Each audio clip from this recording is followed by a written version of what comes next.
Hi, I'm Dr. Breen, and the purpose of this video is to help educate you about elevated red blood cell counts that is quite common, almost universal in those who use testosterone. It's more prevalent when taking injectables and less so when using the creams or the gels. Most physicians become concerned about this elevation because they associate it with a blood condition which causes hyperviscosity and potential strokes. Patients are told that they need to donate blood frequently to mitigate this risk. However, this is not the case with those who take testosterone and have elevated red blood cell counts. The two conditions are confused with each other, yet are entirely different. What you have is termed erythrocytosis and is simply an increase in the red blood cells due to the increased production of something called erythropoietin from the kidneys. This is the same phenomenon that occurs when cyclists use epogen to raise their blood counts to enhance their endurance. This is also the same process that causes people who live at high altitude to have increased red blood cell counts, and we never worry about them. That is because it's a physiological increase in only your red blood cells, not in any clotting factors. We do not need to treat anyone who lives at altitude, as it does not cause a problem. Many millions of people worldwide live at high altitudes and have blood counts higher than ours, and no treatment is necessary. In fact, athletes train at high altitudes to raise their blood counts to increase their exercise endurance at sea level. It actually gives them an advantage.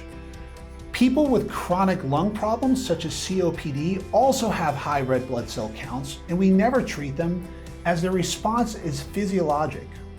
Your physician is confusing erythrocytosis with a blood disorder called Polycythemia Vera, or PV. This is a harmful blood condition that causes increased blood clotting, which leads to strokes and blood clots. The difference is that erythrocytosis only increases your red blood cells and causes no harm. PV causes increased platelets, which does cause an increase in clotting risk. More importantly, PV is associated with a defect in the blood vessel wall, which stimulates the clotting cascade of thrombosis in addition to increased platelets. These two entities together cause an increased risk, requiring treatment by phlebotomy or blood donation. PV is classically defined as an increase in red blood cells, white blood cells, and platelets, splenomegaly, and clotting disorders. You do not have this, nor are you at risk for this. In addition, the literature clearly defines that testosterone causes erythrocytosis. However, it has never been associated with any risk of clotting or stroke in any of the studies over the last 40 years. Therefore, it requires no treatment. You have the same erythrocytosis that people who live at altitude, and you should receive the same treatment as them, which is nothing. If your physician is uncomfortable with this, then he can refer you to a hematologist who will understand this very well. Although this discussion was technical, it was intended as such so you could pass this along to your doctor.